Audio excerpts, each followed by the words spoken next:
नमस्ते दोस्तों, स्वागत है आप सबको फिर से एक नए व्लॉग में। तो दोस्तों, कैसे आप सब? उम्मीद करते हो सभी अच्छे होंगे। और ये हो रही है रात की, बाद में सुबह।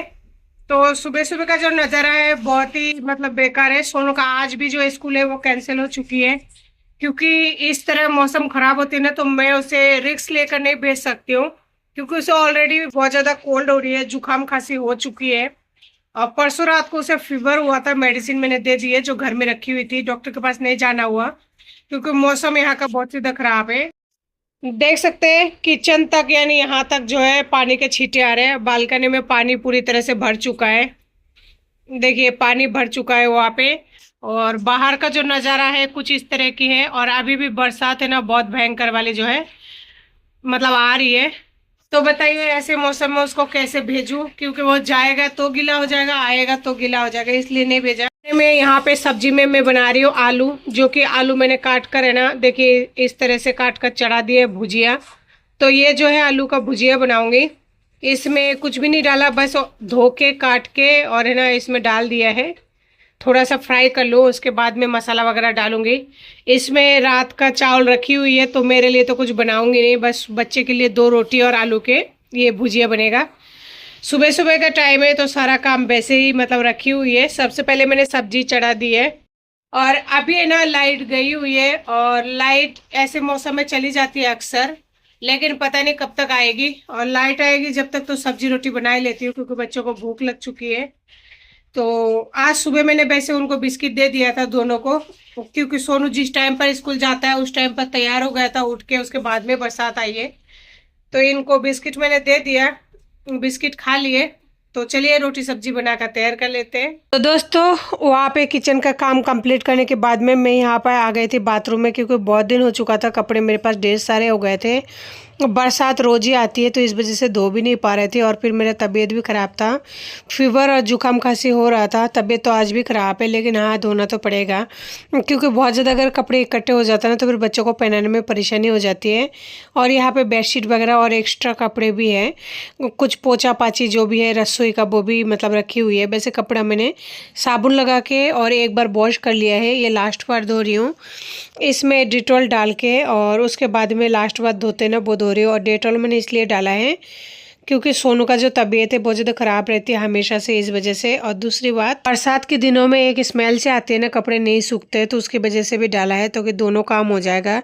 अगर कोई कीटाणु वगैरह होगा तो वो भी मर जाएगा, साथ ही थोड़ा स्मेल आता है वो भी नहीं आएगा। दोस्तों, मेरा जो बॉडी पेन हो रहा था ना वो फिलहाल कम तो नहीं हुआ, लेकिन पहले से थोड़ा सा मतलब फ़ायदा है। एक दिन फिर से सोच रही हूँ जाने के लिए, लेकिन टाइम ही नहीं मिल पा रहा है। दोस्तों, कौन नहीं चाहता शादी के बाद में एक अच्छा लाइफ हो, और मेरा तो शादी से पहले से लाइफ बहुत ज़्यादा ख़राब था। मैं ये चाहती थी एक अच्छी लाइफ हो, बच्चों को अच्छी लाइफ दूँ, ताकि जो भी मैंने पहले मतलब फेस किया है वो मुझे आने वाले दिनों में ना हो। लेकिन देखिए मेरी किस्मत कैसी है। वो कहते हैं ना, इंसान जैसे सोचता है वैसा कभी नहीं होता। आजकल क्या है, मेरे ससुराल से बहुत बुरी तरह से मतलब लोग टॉर्चर कर रहा है मेंटली। उनकी तरफ से घर से फ़ोन आया जा रहा है, कभी किसी का कभी किसी का। इतने दिन तो नहीं आया था, 2-3 साल हो गए हैं। पता नहीं, कभी कोई कहता है प्रूफ दे दो अगर तुम्हारे पति शादी कर लिया, तो कभी कोई कहता है कि पैसे दे दो, तुम्हारे पति ने हमसे पैसे ले लिए है। तो इन सब चीज़ों की वजह से बहुत ज़्यादा मेंटली डिस्टर्ब भी रह रही हूँ, और इसकी वजह से मैं कुछ भी नहीं कर पा रही हूँ। इतने दिन तो तबीयत वैसे ही ख़राब हो रहा था, लेकिन आज है ना मुझे सांस पूरी तरह से फूली हुई है, जहाँ मैं वॉइस ओवर करने में भी मुझे बहुत ज़्यादा तकलीफ़ हो रही है। बहुत ही लंबे सांस ले रही हूँ, उसके बाद में वॉइस ओवर कर रही हूँ। पता नहीं ये कब सही होगा कब नहीं। और मेरा पति जब मुझे बहुत ज़्यादा टॉर्चर करता था ना, ये सांस फूलने की जो बीमारी है मुझे तब हुआ था जब मैं टॉर्चर नहीं बर्दाश्त कर पाती थी, और बीच में सही हो गया था। 2-3 साल तक मैं सही रही जब मेरे पति चला गया। अब मुझे वापस से होने लगी है कल रात से, क्योंकि 3-4 दिन हो गए मेरे पति के जो घर वाले हैं वो लोग मुझे बहुत ज़्यादा फ़ोन करके डिस्टर्ब कर रहा है। और कभी कोई क्या कहता है, कभी कोई क्या कहता है। उनकी भांजिया जो है मुझे इंस्टाग्राम पर फॉलो कर रखा है, तो वहाँ पे वो कुछ ना कुछ, जैसे मैं वैसे वहाँ पे तो इंस्टाग्राम पे रील वगैरह पोस्ट करती हूँ कुकिंग का ही, तो वहाँ पे वो कुछ भी मतलब ऐसे कमेंट कर देता है भद्दा भद्दा सा, जो मुझे बहुत ज़्यादा मतलब डिस्टर्ब ही फील हो रहा है। लेकिन मैं उनको रिप्लाई तो नहीं देती हूँ, लेकिन वो लोग बहुत बुरी तरह से मतलब परेशान कर रहे हैं। ऐसे बोल रहे हैं, तुम्हें जयपुर में नहीं रहने दूंगा, जयपुर छुड़ा दूंगा, तुम जयपुर में कैसे रह रहे हो, वो देख लूँगा, बहुत सारे धमकियाँ वगैरह दे रहा है। तो मैं एक बार सोच रही हूँ कि थाने में जाके उनका कंप्लेन करके आऊँ। फिर ये सोचती हूँ कि यार क्यों उनके साथ फालतू के उलझूँ, बच्चों को परेशानी होती है और फिर मेरी भी तबीयत ठीक नहीं रहती है। एक बच्चा स्कूल में जाया हुआ रहता है, एक बच्चे को अगर लेके जाऊँगी लेट सेट हो गई तो वो बच्चा स्कूल में जो है वो कहाँ पर रहेंगे, किसके पास रहेंगे, और बहन वाला आके जो है ऐसे छोड़ देंगे। और बहन वाले के साथ है ना इस बार जो है मेरा कुछ अच्छे मतलब नहीं बट रही है। और जब तक वो जाता था दूसरे स्कूल में तब तक तो ठीक था, वो बहन वाला सब कुछ था, लेकिन ये जो बहन वाला है उसके साथ मेरा खास नहीं बनता है। और बच्चों को मैं बड़ी मजबूरी में भेज रही हूँ क्योंकि स्कूल में जब एडमिशन करा दिया तो भेजना पड़ेगा। और यहाँ पे मैंने बना लिया था थोड़ा सा स्वीट कॉर्न का चाट बनाई थी, वो रात को फ्रिज में थी तो उसे गर्म कर लिया। एक रोटी थी और मिर्ची की सब्जी थी तो उसी से खा रही हूँ। रोटी अभी बनाऊंगी नहीं, बाद में बनाऊंगी बच्चे आने से पहले। अभी इसी को खा के रहूँगी तो वही खा रही हूँ बाहर बैठ के, क्योंकि अंदर छोटू सो रहा है। और मैंने मच्छरदानी लगा दिया है, नहीं तो बहुत ज़्यादा मच्छर है, ऑल आउट से नहीं मरते हैं। इतना ज़्यादा है ना, ऑल आउट लगा के रखने से कोई फ़ायदा नहीं होता है। तो दोस्तों मैं समझ नहीं पा रही हूँ कि कंप्लेन करूँ तो इसके बाद में क्या होगा, और कंप्लेन अगर नहीं करूँ ना तो ये लोग बहुत ज़्यादा परेशान कर रहे हैं।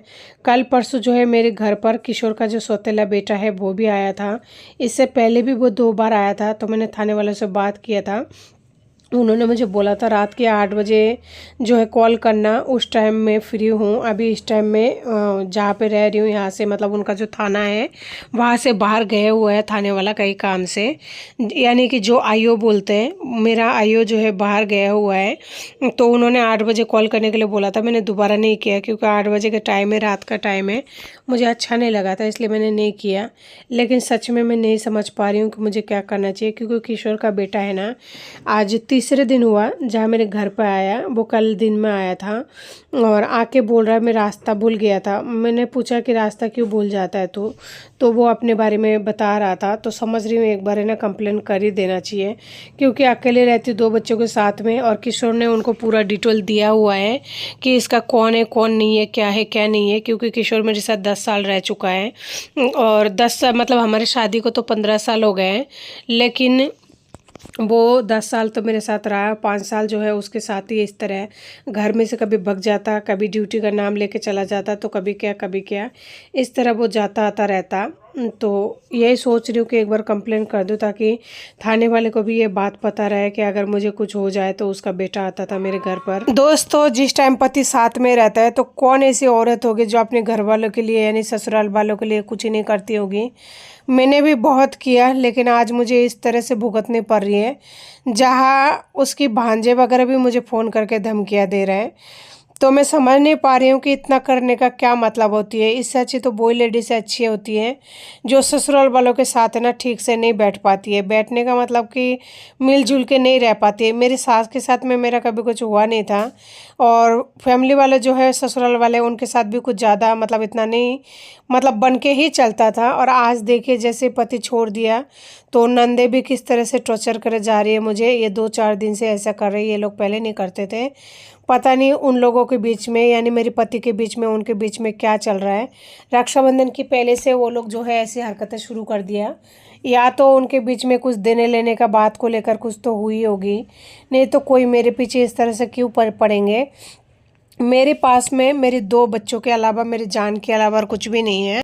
दोस्तों तो फाइनली जो है अब थोड़ा सा फ्री हो गई हूँ, और सोनू के स्कूल को चेंज करने से ना सिर्फ सोनू को प्रॉब्लम नहीं हुई है, लेकिन सोनू से जो सवाल हो रही है ना उससे उसे बहुत ज़्यादा तकलीफ हो रही है, और ये तकलीफ पता नहीं कब तक होगा। और उसकी उस सवालों से मुझे बहुत ज़्यादा तकलीफ हो रही है।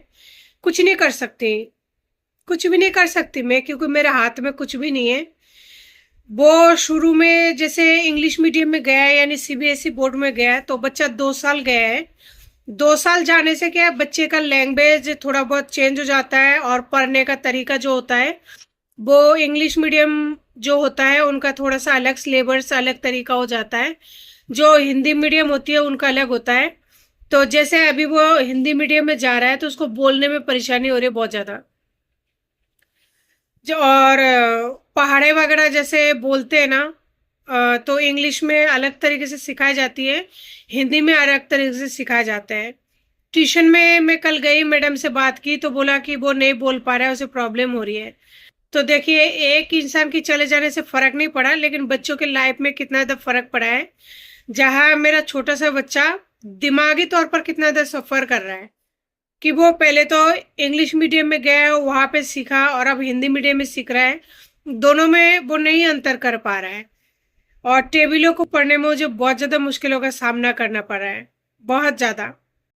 अगर कोई मुझसे ये कहते हैं ना कि तुम गलत हो, अपने पति के बारे में ऐसा बोलती हो वैसा बोलती हो, तो मैं उन्हें यही कहूंगी कि हाँ, आप सही कहती हो, क्योंकि जिस पर जो पल बीतता है ना, वो सिर्फ वही जानते हैं, कोई और नहीं जानेंगे। मेरी जगह जो इंसान इस तरह के बोलते हैं ना, एक दिन अगर रह के देखे ना, तो उनको पता लगे कि क्या होती है। मुझे पता है कि मैं कितने घंटे सोती हूँ, और कितना मतलब जिंदा हूं मैं, कितने परसेंट जिंदा हूं मैं।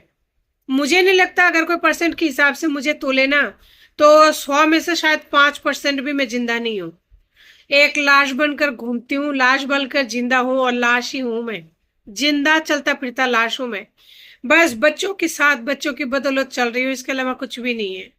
कुछ लोगों का कमेंट आता है कि हम भी मतलब 2 बच्चों की माँ है, हम भी जाते ड्यूटी, 8 घंटे की ड्यूटी करके आते हैं, उसके बाद घर का काम करते, तो 2 बच्चे हैं, घर का काम करते हैं, हमें तो सोने के लिए 10 घंटा मिल जाता है, आपको कैसे नहीं मिलता? तो ना तो मैं उनका कमेंट का रिप्लाई करना चाहती हूँ, ना मैं उन्हें जवाब देना चाहती हूँ। बहुत ही अच्छी बात है कि आप 8 घंटा ड्यूटी जाते हो, और 2 बच्चे हैं आपके, उसके बावजूद भी आप जो है 10 घंटा सो लेती हो। भगवान आप पर मेहरबान है, भगवान का आशीर्वाद बना हुआ है। बस यही कहना चाहूंगी। लेकिन मैं तो ये कहूंगी कि मुझे सोने के लिए 4 घंटे भी नहीं मिलता है। बस जिस दिन 2 रात जग लेती हूँ, 2 रात यानी 2 रात 2 दिन जब जग जाती हूँ, उसके बाद में चाहे कितना ही काम हो, खुद की हालत नहीं रहता है, बेहोशी सा हालत हो जाता है ना, तो उस टाइम पड़ जाती हूँ, इससे पहले नहीं मिलता है टाइम। यही कहना चाहूंगी। और ना ही मैं आजकल दूसरे के साथ तुलना करती हूँ, ना ही दूसरे का बुराई करती हूँ, ना ही दूसरे का अच्छा ही कर पाऊंगी। तो अच्छी बात है कि आपको 10 घंटा सोने के लिए टाइम मिल जाता है, मुझे नहीं मिलता है। अच्छी बात है कि आप 2 बच्चों के साथ में घर का काम भी करती हो, जॉब करती हो, लेकिन मेरे से नहीं हो पाता है। या फिर कह सकते हो कि मैं आलसी हूँ, या फिर मैं करती नहीं हूँ, या फिर कुछ और, आपका जो मन का है आप जज कर सकती हो। और ये सोशल मीडिया प्लेटफॉर्म है, यहाँ पे कहने का आपको पूरा हक है। देखकर आप कुछ भी जज कर सकती हो। तो कहिए, आपको जो भी कहना है, मुझे कोई दिक्कत नहीं है। क्योंकि जब मैं पति को, अपनी फैमिली वाले को, मेरे ससुराल वाले को इग्नोर कर सकती हूँ, तो आप मेरे लिए कुछ भी नहीं हो। आपकी बातें मेरे कोई फर्क नहीं पड़ेगा, खास करके हेटर्स की बातें। बस इतना ही कहूंगी लास्ट में कि एक दिन अगर मेरी जगह पे रह के आप देखोगे ना,